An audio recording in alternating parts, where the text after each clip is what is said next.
안녕하세요. 저는 아들, 딸 두 자녀를 키우고 있는 40대 가정주부입니다.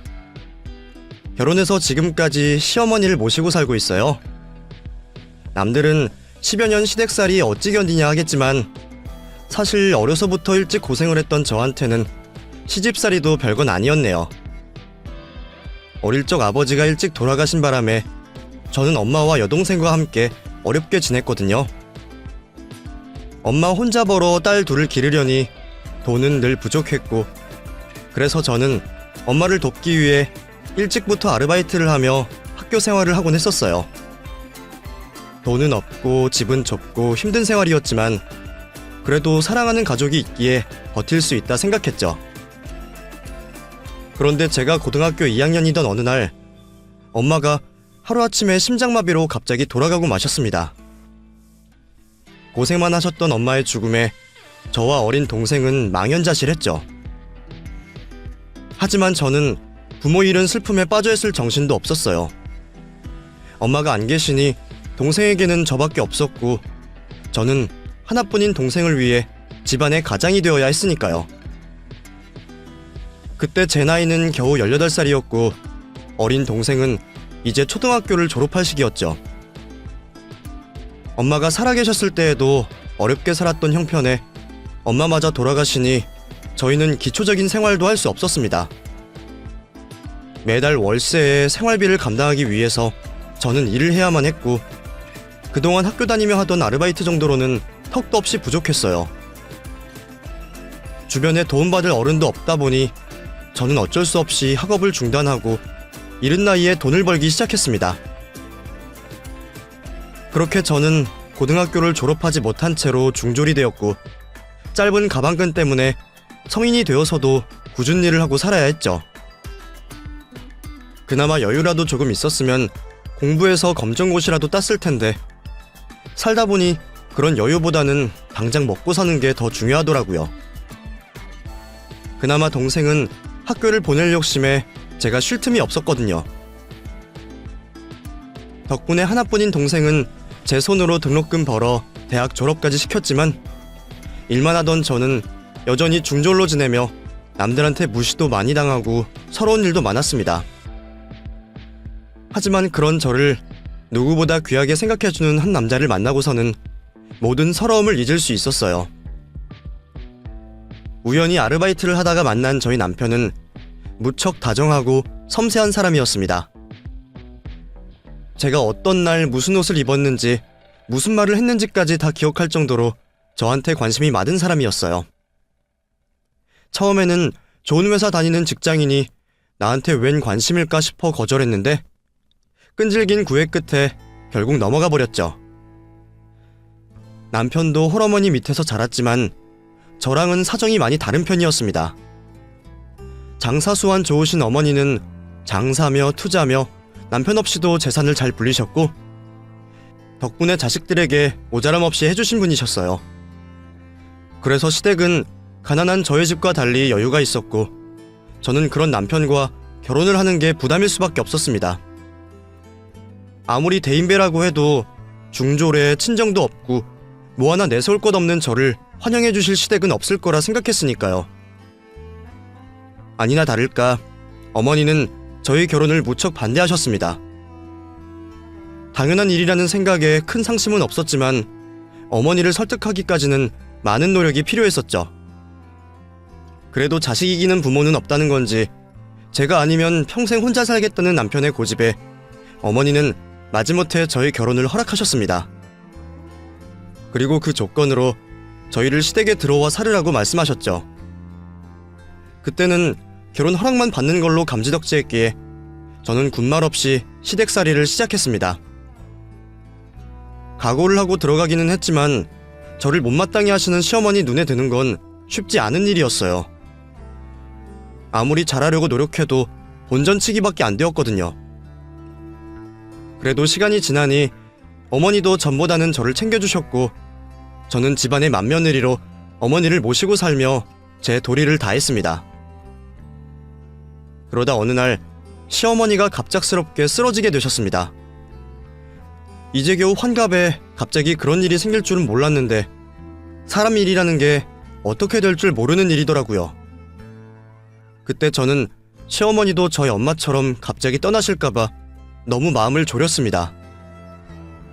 그리 예쁨 받던 며느리는 아니었지만 그래도 어려울 때 사정 살펴주시고 매일 같이 밥 먹던 어머니가 떠나시는 건 저도 견디기 힘들 것 같았거든요.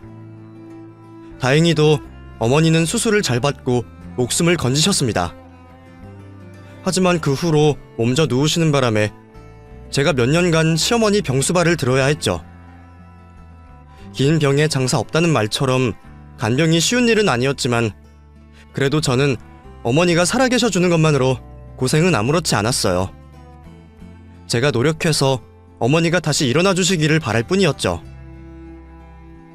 그렇게 정성껏 어머니를 모셨던 게 벌써 10년이었습니다. 그 사이 저는 슬하에 2 자녀 낳고 엄마 노릇을 하고 있었고 어머니는 완쾌를 하시고 건강한 몸으로 둘째 며느리도 맞으셨어요. 어머니가 자리에서 일어나시자마자 맞으셨던 둘째 며느리는 어머니가 다니셨던 대학병원의 의사였어요. 당시 인턴이었던 동서와 서방님이 오며 가며 눈이 맞았던 모양이더라고요. 그래도 내가 아픈 보람이 있네. 설마 나 때문에 병원 들락거리다가 둘이 눈이 맞을 줄 어떻게 알았겠니? 남녀 인연이라는 게 어떻게 될지 모른다더니 참 기분 좋은 인연이다. 세상에 내가 살다 의사 며느리를 볼 줄은 몰랐네. 어머니는 자기가 알아 누운 덕에 의사 며느리 맞을 수 있었다며 무척 좋아하셨습니다. 저도 이제는 어머니한테 구박받지 않고 나름 어머니와 유대도 있었지만 저와 달리 의사 동서를 무척 반기시는 모습에 저는 괜히 섭섭한 마음도 들었어요. 하지만 나라도 그랬겠다 싶어 당연하게 생각할 수밖에 없었죠. 그렇게 서방님이 결혼을 하시며 어머니는 둘째 며느리를 맞으셨고 어머니는 서방님에게 시댁 바로 옆동에 있는 아파트를 내어주셨습니다. 원래는 저희 분가시키려고 사두신 집이었는데 어쩌다 어머니가 편찮으 시고 저희가 계속 같이 살다 보니 그 집이 자연스럽게 동서 몫이 되었네요. 사실 동서는 시댁이 너무 가까운 게 꺼려지는지 다니는 병원 근처로 집을 얻고 싶어 했지만 어머니도 그 집밖에 못 해주신다고 하시는 바람에 당장 집 구할 여력이 없는 동서나 서방님이 어쩔 수 없이 그 집을 받아야 했어요. 그렇게 동서는 시댁 옆으로 이사를 왔고 그건 제가 챙겨야 할 사람이 더 늘었다는 의미였죠. 집에서 아이들 키우며 살림하던 저는 자연스럽게 바쁜 동서와 서방님의 살림을 돕게 되었습니다. 대학병원 레지던트 하는 동서는 잠잘 새도 없이 바빴고 세무사 일하는 서방님도 바쁘기는 마찬가지였거든요. 그래서 2 사람이 밥도 챙겨 먹지 못하고 살다 보니 어머님이 안쓰러운 마음에 동선의 살림을 도와주셨어요. 그래서 저도 처음에는 시어머니 도와드리는 게 전부였는데 어머니는 나이 드셔서 힘이 붙이시고 시댁 살림도 원래 제 몫이었으니 자연스럽게 제가 대신 동서 일을 해주게 되었죠. 하지만 그 일로 제가 불평을 하거나 섭섭해하지는 않았습니다. 저야 시어머니한테 생활비 받으면서 집에서 애들 키우고 살림을 하는 게 전부인데 그런 제가 바로 옆에 사는 동서 못 도와준다는 건 핑계다 싶었거든요. 어차피 반찬이야 우리 식구 먹는 것보다 좀 더 해서 갖다 주면 되고 가져다 주다가 그 집 더러운 꼴 보고 정리 좀 해주는 게 달아서 저한테는 힘든 일도 아니다 싶었어요. 물론 의사 동서가 병원 일로 바쁘다고 시댁일 한번 챙긴 적 없고 제사 명절 음식도 전부 제 몫이라 남들이 보기에는 저 혼자 고생한다 싶겠지만 10년 동안이나 혼자 맏며느리 노릇을 했던 제가 이제 와서 불평을 할 생각도 없었습니다. 그렇게 여느 때처럼 아이들 학교 보내놓고 한참 집안일을 처리하고 있을 때 동서에게서 전화가 걸려왔습니다. 가까이 사는 동서가 저한테 부탁하는 일은 늘상 많았다 보니 한창 시간에 걸려온 전화도 그리 놀랍지는 않았어요. 실제로 피가 섞인 제 여동생보다 자주 통화하는 동서였으니까요. 그런다고 진짜 친동생처럼 살갑게 수다나 떠는 건 아니고 대체로 뭘 좀 해달라, 도와달라 하는 부탁 전화였지만요. 그래도 저는 동서를 동생처럼 아꼈고 힘든 병원일 하느라 늘 바쁜 동서애를 도와주는 걸 제 보람처럼 생각하던 사람이었습니다. 동서, 무슨 일이야? 형님, 지금 바쁘세요? 나야 뭐 그냥 집이지. 이제 막 애들 보내고 청소 좀 하고 있었어. 형님, 그럼 이따 점심쯤에 병원에 좀 와주실 수 있으세요? 그럼 동서 부탁인데 당연하지. 왜? 뭐 시킬 거라도 있어? 제가 지금 며칠째 집에를 못 들어갔거든요. 정신이 없어서 씻지도 못했지 뭐예요? 그래서 형님이 제 속옷 좀 챙겨다 주셨으면 해서요. 어머, 그럼 동서, 밥은 챙겨 먹어? 잠은 제대로 자는 거야? 못 씻었는데 잠은 언제 자겠어요. 저 원래 바쁜 거 아시면서. 알긴 알지. 근데 아무리 큰일 한다고 하지만 몸 너무 혹사한다. 제가 이러는 게 어디 하루 이틀인가요? 이제는 맨날 일상인데요, 뭘. 아무튼 형님이 제 속옷 좀 챙겨다 주셨으면 했어요. 괜찮으시죠? 그럼 당연히 괜찮지. 바쁜 사람 돕는 게 뭐 힘들다고. 그럼 내가 점심쯤 바로 병원으로 갈게. 속옷만 있으면 되는 거야? 다른 건 필요 없고? 네. 뭐 지금 당장 급한 건 그거밖에 생각이 안 나네요. 이런 부탁까지 드려서 정말 죄송해요, 형님. 죄송은 무슨, 우리가 남도 아닌데. 매번 감사해요, 형님. 정말 저 형님 없으면 어떻게 살았을까요? 친언니 같은 형님이 있어서 저는 정말 다행이다 싶어요. 저는 동서가 그렇게 말해주는 것만으로도 늘 고마웠습니다. 친구끼리도 부탁은 들어줄 수 있는 건데 제가 바쁜 동서 돕는 게 뭐 얼마나 대단한 일이겠어요. 동서는 병원에서 사람들 목숨 살리는 대단한 일 하면서 잠도 못 자고 고생인데 집에서 살림하는 저를 노는 사람 취급 안 하고 살림 도와준다고 매번 고맙다는 말이라도 해주는 게 감지덕지였죠. 이상하게 저는 동서가 고맙다고 말해주고 저한테 도움받는다고 말할 때마다 뿌듯하더라고요. 제가 의사이라는 동서를 존경해서 그런지 몰라도 나도 누구한테 도움이 되는 사람이구나 싶은 거죠. 그래서 저는 동서가 제게 뭘 부탁할 때마다 늘 기쁜 마음으로 동서를 도왔습니다. 10여 년을 시집살이하며 시어머니 모시고 살았던 저였으니 가족끼리 그 정도 고생은 당연하다고 생각하면서 말이에요. 그날도 저는 동서의 부탁으로 비어있는 동서의 집에 들어가게 되었습니다. 바로 한동 건너에 사는 동서네 집이다 보니 그동안 제가 바쁜 동서 대신 반찬 챙겨주랴 살림 도와주랴 하면서 자주 드나들었는데 언젠가부터 동서가 저한테 비밀번호까지 알려줬거든요. 그런 걸 보면 저는 동서가 그만큼 저를 많이 믿고 의지한다고 생각했었죠. 그렇게 동서네 집으로 들어간 저는 동서 부탁대로 속옷을 챙기기로 했습니다. 그동안 집안일 도와주며 동서네 살림살이를 저희 집처럼 알고 있던 저였기에 동서 속옷이 어디 있는지 정도는 훤히 알고 있었죠. 근데 무슨 일인지 서랍에 동서 속옷이 하나도 없더라고요. 혹시 동서가 위치를 바꿨나 싶어 다른 서랍도 열어보는데 동서의 속옷은 어디에도 보이지 않았습니다. 그래서 저는 어쩔 수 없이 전화를 걸게 되었어요. 동서, 나 지금 집에 왔는데 속옷이 안 보이네? 혹시 다른 데 뒀어? 없어요? 거기 없으면 없는 건데. 아마 빨래를 안 했나 봐요. 어쩌죠? 형님이 좀 빨아주실래요? 그동안 동선의 집안일 제 살림처럼 도와주었던 저였지만 아무리 그래도 남의 속옷을 빠는 건 좀 그렇지 않나 싶어 당황스러웠어요. 하지만 저 말고 부탁할 사람도 없다며 급하다는 동서 사정에 결국 그러기로 했죠.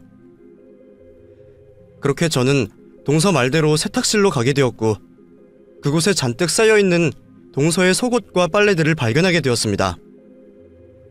아무리 그래도 빨아둔 속옷이 하나도 없으면 어쩌나 당황스러운 와중에 저는 동서가 괜히 짠했어요.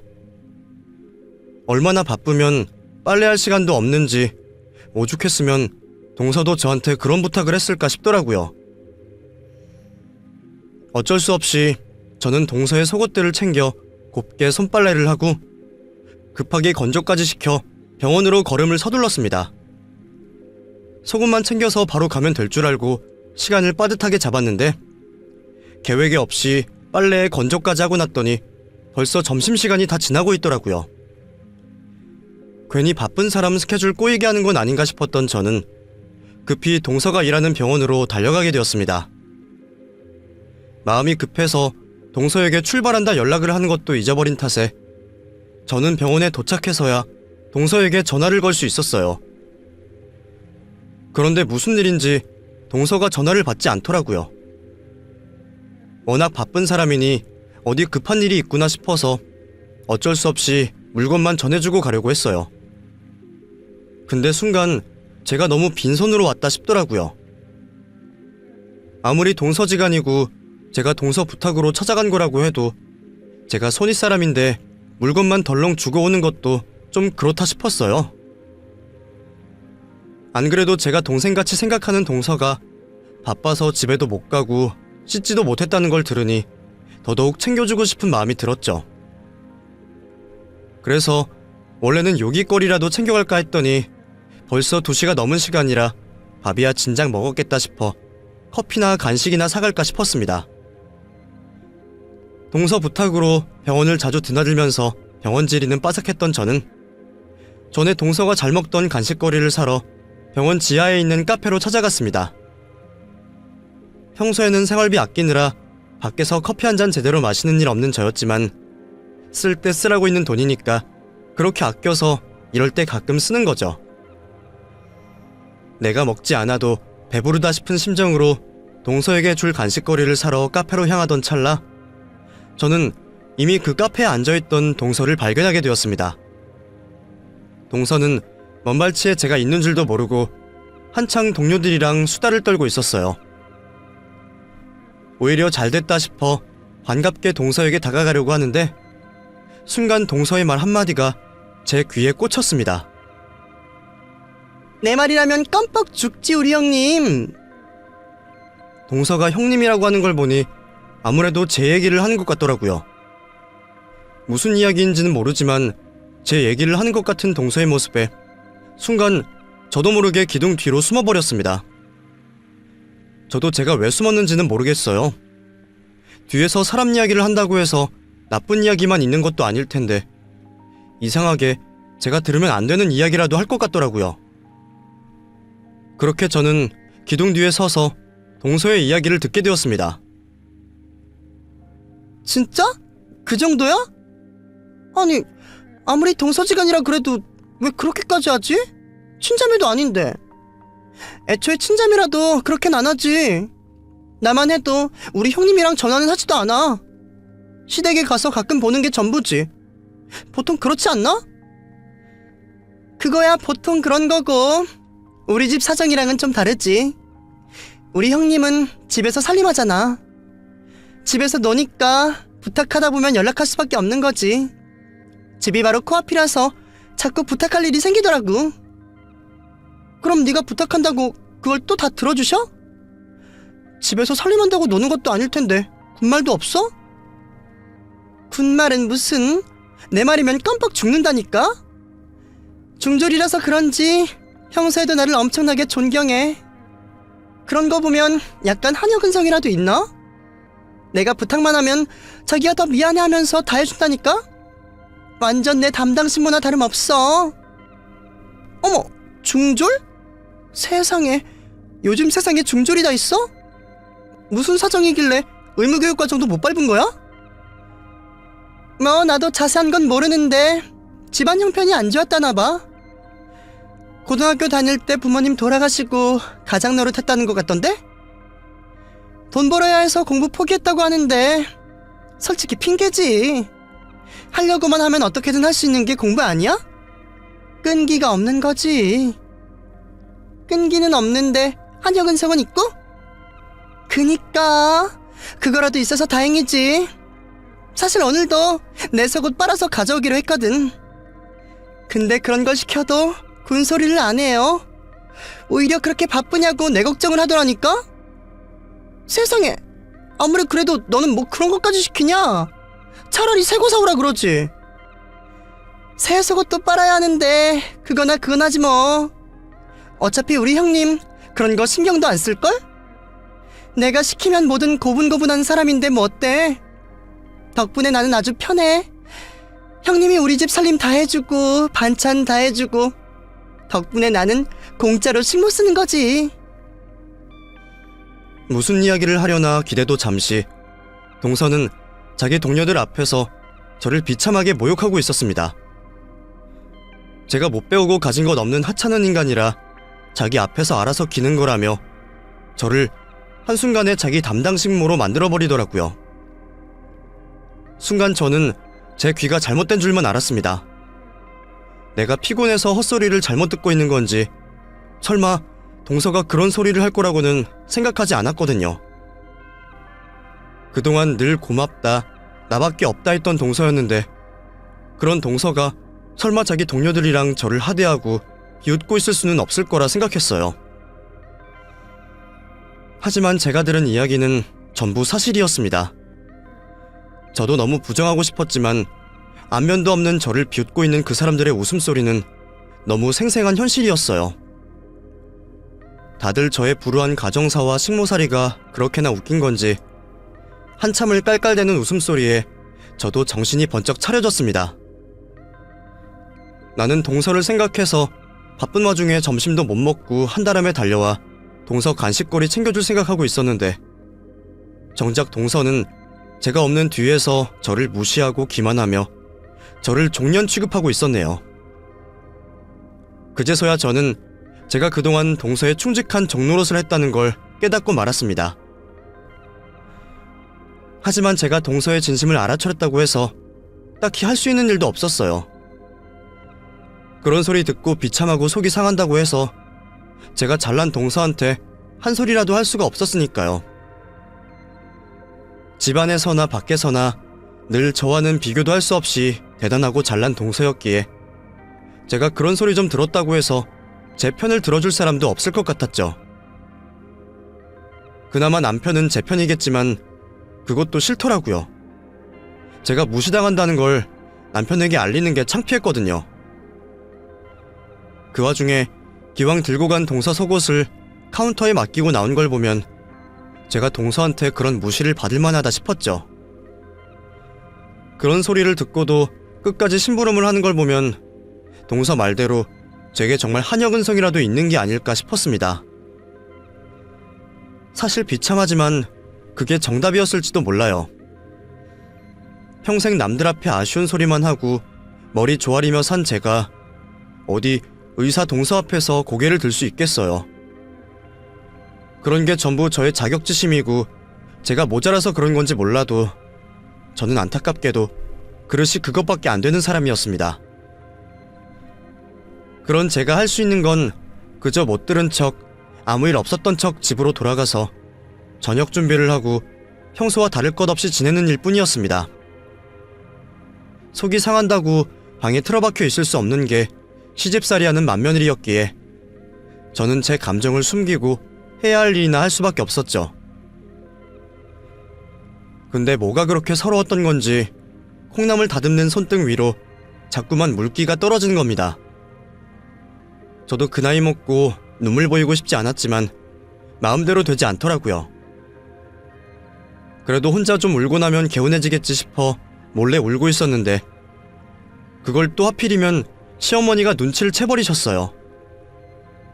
그냥 코 좀 훌쩍인 걸로 어떻게 아셨던 건지 제가 눈물 흘리느라 앞이 안 보이는 새에 어머니가 기척도 하나 없이 제 옆에 와서 서 계셨더라고요. 너 지금 우냐? 어머니, 아니에요. 그냥 눈에 뭐가 좀 들어가서요. 그게 아닌 것 같은데? 너 설마 아까부터 울고 있었던 거야? 아니 왜? 아니에요. 정말 눈에 뭐가 들어가서요. 말이 되는 소리를 해라. 콩나물이 매운 것도 아니고 콩나물 대가리 다듬다가 뭐가 들어갈 일이 뭐가 있어. 무슨 일인데 그래? 아까 나갔다 오더니 밖에서 무슨 일이라도 있었어? 얼른 말해보라니까. 왜 말을 못해? 누가 저한테 관심을 가져준 덕분인지 저는 어머니의 물음에 참았던 눈물이 왈칵 쏟아져 버렸습니다. 그리고 그만큼 서러운 이야기를 쏟아낼 수밖에 없었죠. 어머니, 제가 그렇게 모자라고 못난 사람이에요? 제가 뭘 그렇게나 잘못했을까요? 저는 그냥 마음 써주고 싶었던 것뿐인데, 근데 제가 그런 소리까지 들어야 하는 거예요? 저 정말 열심히 살았어요. 중졸이라도 가진 것 없어도 그냥 제 할도리 하면서 살았는데. 아니, 얘가 정말 왜 이래? 누가 너 잘못했다디? 너더러 뭐라고 했냐? 동서가요. 동서가 저더러 제가 자기 담당 식모래요. 중졸이라 무식하고 보잘것 없어서 시키면 자기 빤스까지 빨아다 바치는 사람이라고 병원 사람들이랑 저를 비웃대요. 제가 뭘 잘못했다고 그런 소리까지 들어야 해요, 어머니.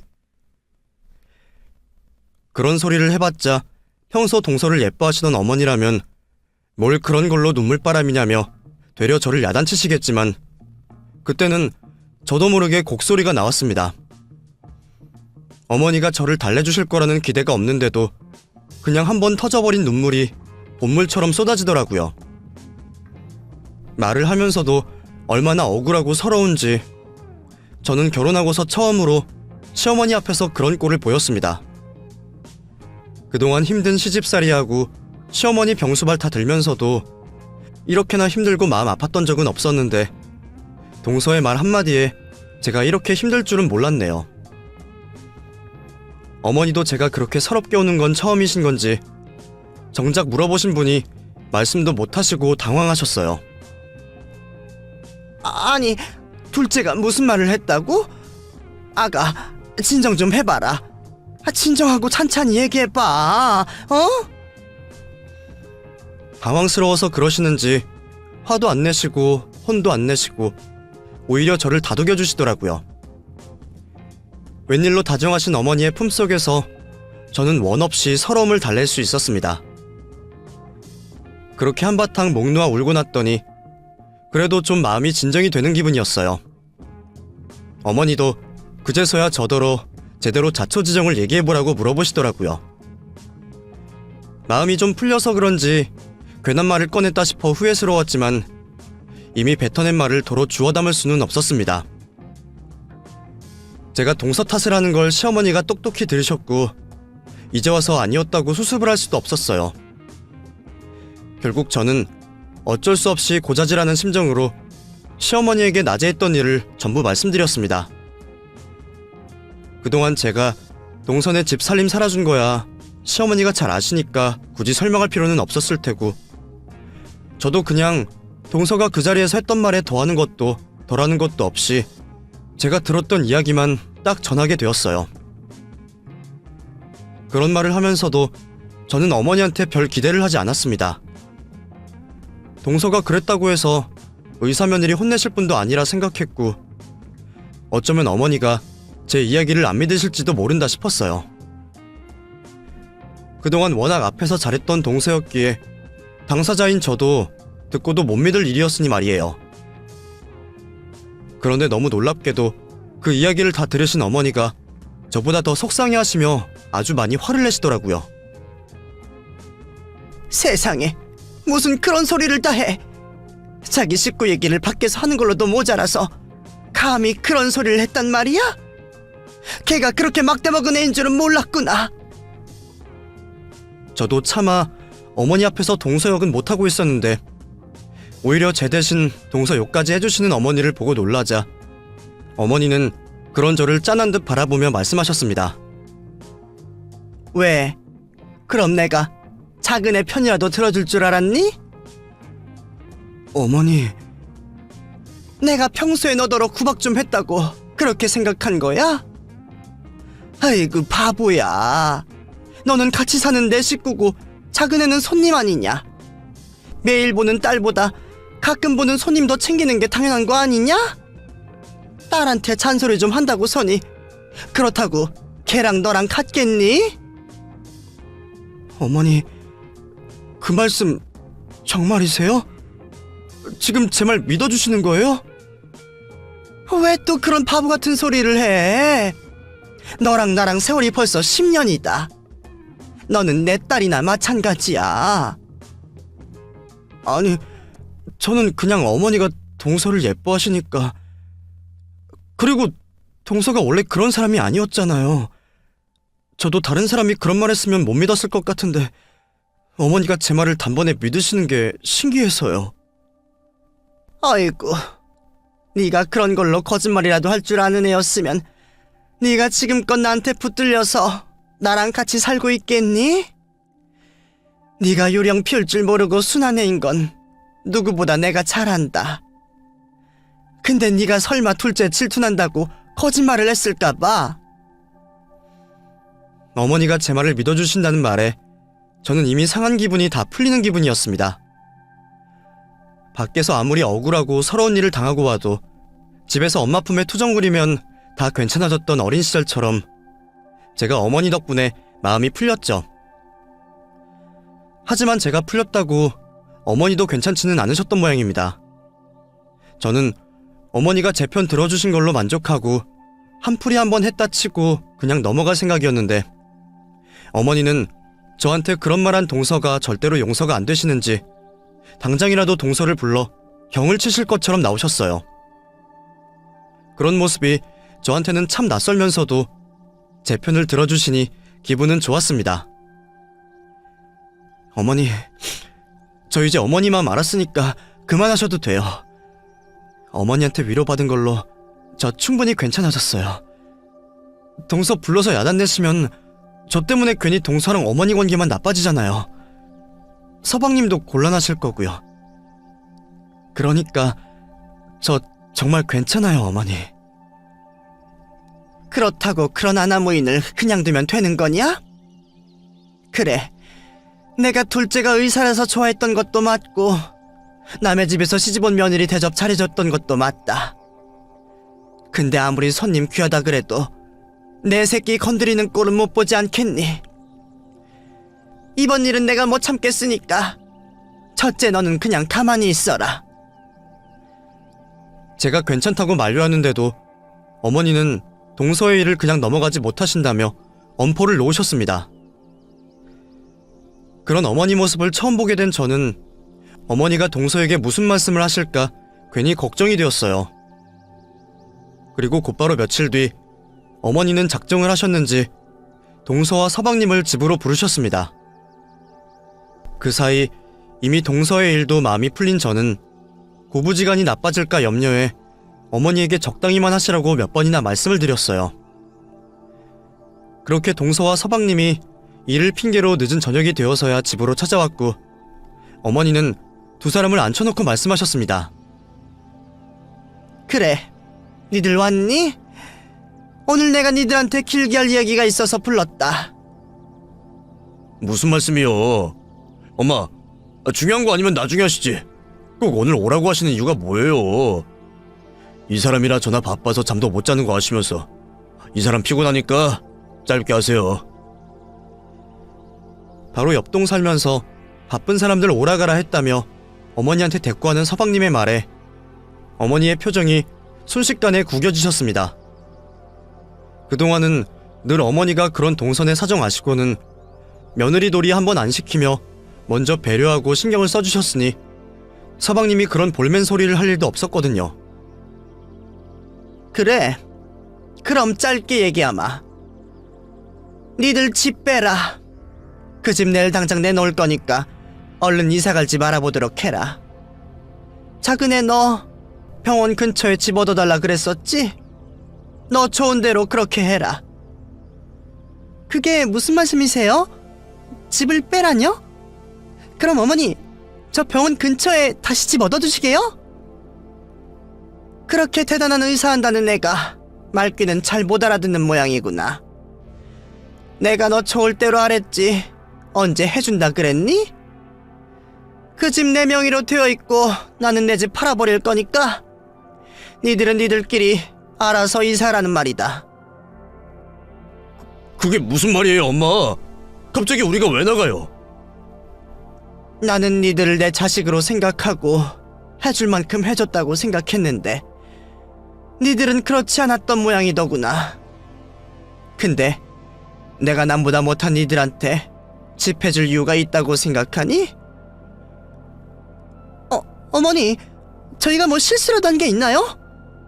저 정말 몰라서 엽주는 거예요. 혹시 바쁘다고 자주 못 찾아뵈서 그러세요? 그 이유 때문이었으면 내가 여태 참았겠니? 너 정말 네가 뭘 잘못했는지 몰라서 물어보는 거냐? 글쎄요, 저는 제가 뭘 잘못했는지 모르겠는데요.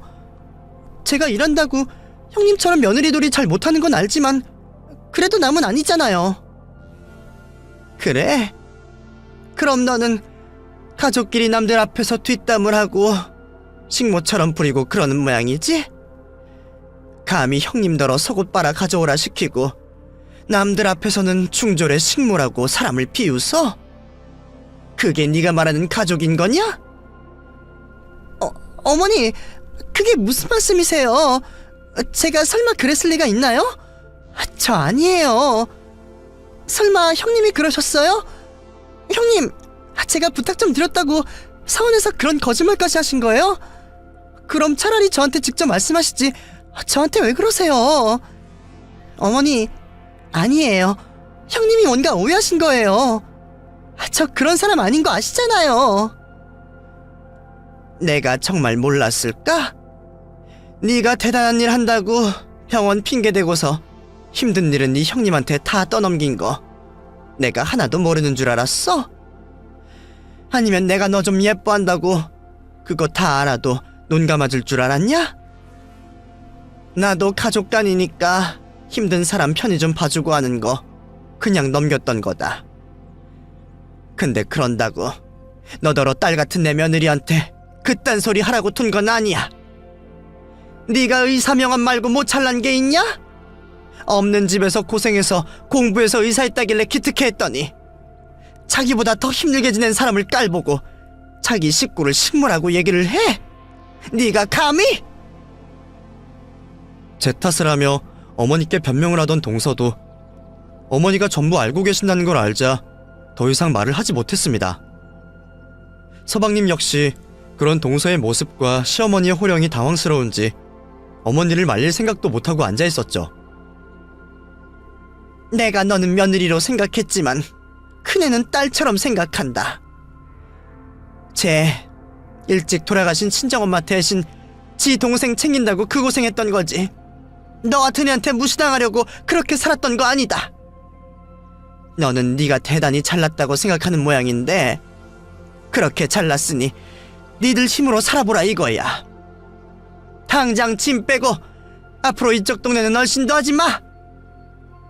엄마, 우리가 돈이 어디 있어요? 이 사람 의사라고 해도 아직 전문의도 못 따는데 월급 얼마 되지도 않아요. 그리고 아들 결혼하는데 집 정도는 해줘야지. 줬다 뺏는 게 어딨어? 네가 내 아들이야? 지 엄마 아파서 누워있는데도 관심 한 번 없고 고생하는 형수한테 말 한마디 안 한 놈이? 너도 똑같아 이놈아. 자기 형수가 지네 집 들락거리며 살림해주는 거 다 알면서 너 여태 고맙다는 말이나 한 번 했어? 너나 니 처나 둘 다 받을 줄만 알고 고마운 줄은 모르는 것들이야. 나는 그런 배은망덕한 것들한테 10원 한 장 해줄 생각 없으니 당장 집 빼. 그리고 내 재산은 전부 큰애한테 물려줄 거다. 어머니는 그 자리에서 동서와 서방님에게 집을 빼라고 하셨습니다. 당장 갈 곳 없는 동서와 서방님은 망연자실한 표정이었죠. 그 후로 서방님과 동서가 번갈아가며 어머니를 설득해보려고도 했지만 어머니의 결심은 굳으신지 별 소용이 없었습니다. 결국 동선에는 쫓겨나듯 집으로 돌아가게 되었고 어머니는 다음날 정말로 부동산에 동선의 집을 내놓으셨어요. 어머니는 하루라도 빨리 나가라고 매일 부동산 사람들을 보내셨고 어머니가 고집을 꺾을 생각이 없어 보이는 걸 알아챘는지 얼마 뒤 동서가 제게 만나자는 연락을 해왔습니다. 형님, 제발 저 좀 도와주세요. 저 이러다가 정말 길바닥에 나앉게 생겼어요. 이사 가면 되잖아. 동서 의사인데 돈 없어? 제가 돈이 어디 있어요? 집값이 뭐 한두 푼이에요? 의사라고 다들 돈 잘 버는 줄 알아요? 개원이라도 해야 돈을 벌지. 지금은 저도 그냥 월급쟁이라고요. 거기다가 그 돈으로 학자금 대출 갚고 친정에 생활비 주고 이러고 저러고 나면 남는 돈 한 푼 없어요. 애초에 그 집 저희 주시는 줄 알고 돈도 안 모았는데 어머니 갑자기 이러시는 법이 어디 있대요? 저 진짜 미쳐버리겠어요. 어머니 때문에 머리털 다 빠졌다고요. 돈 없어서 이사도 못 간다며 열을 내던 동서는 집 문제로 스트레스를 상당히 많이 받았는지 스트레스성 탈모로 머리가 다 빠졌다며 제게 원형 탈모를 보여주었습니다. 정말 정수리가 휑하니 비어있는 동서를 보자 조금 안쓰러웠지만 저는 제게 괜히 성질내는 동서를 보며 그런 마음을 지워버렸어요. 그러게 동서 스트레스 많이 받았나 보다. 머리가 하나도 없네. 그니까요. 가뜩이나 병원 일로 피곤한데 스트레스가 웬 말이냐고요. 근데 그걸 왜 나한테 말해, 동서? 왜냐뇨? 형님이 어머니한테 말씀 좀 잘해달라 이거죠. 형님 때문에 그러시는 거면 형님이 나서면 괜찮아지지 않으시겠어요? 그러니까 내가 그걸 왜 해야 하냐고. 내가 그런 모욕을 듣고도 끝까지 동서를 도와줄 거라 생각하는 거야? 역시 동서는 아직도 내가 동서 몸종으로 보이는 모양이구나. 하긴 그랬으니 그날 일 알고도 나한테 여태 사과 한마디 안 했겠지. 동서, 이런 부탁하기 전에 나한테 사과라도 먼저 했어야 했어. 안 그래? 동서는 뻔뻔하게도 제게 어머니를 설득해달라 부탁하고 있었어요. 하지만 저는 처음부터 동서의 부탁을 들어줄 생각이 없었습니다. 저한테 사과 한마디 없던 동서를 보며 동서의 진심을 확실히 알았거든요. 지금도 그런 부탁을 하는 걸 보면 저를 여전히 만만하게 생각한다는 거겠죠. 동서, 그동안 내가 바보라서 동서 부탁 들어줬던 거 아니야. 나는 그동안 동서를 정말 내 동생처럼 생각했어. 힘들게 의사 공부해서 저렇게 고생하는데 내가 뭐라도 해줘야지 싶어서 도와줬던 거고. 동서가 고마워하는 줄 알고 그랬던 거야. 근데 나도 이제 동서 진심 다 알아버렸는데 뭐하러 동서를 도와줘? 동서가 나를 얼마나 바닥으로 봤는지 모르겠지만 나도 그렇게 바보는 아니야. 중졸이라고 생각할 머리도 없는 줄 알아? 어머니 말씀처럼 나 이제 동서 가족으로 생각 안 해. 그러니 앞으로 나한테 연락하지 말았으면 좋겠어. 뭐 시댁일로 보더라도 남처럼 대하자. 알겠지? 여태껏 동서 말이라면 알았다, 그러마 빌빌기던 제가 그런 소리를 하는 게 동서는 믿어지지 않는지 더 대꾸도 못하고 앉아만 있더군요. 저는 그런 동서를 두고 자리를 일어섰고 그 후로 동서의 연락을 받지 않았습니다. 동서와 서방님도 더는 방법이 없다 싶었는지 전세를 구해 급히 이사를 갔다고 들었어요. 둘 다 모아둔 돈만 없을 뿐이지 탄탄한 직장 있고 대출도 되니까 길바닥에 나앉을 일은 없겠죠. 어머니도 별 걱정은 안 되시는지 동서네가 나가자마자 그 집에 세를 주시더라고요. 사실 저한테 먼저 들어가 살겠냐고 했지만 제가 거절했어요. 왜? 이제 니들도 분가할 때 됐지. 이번 일로 나도 생각 많이 했다.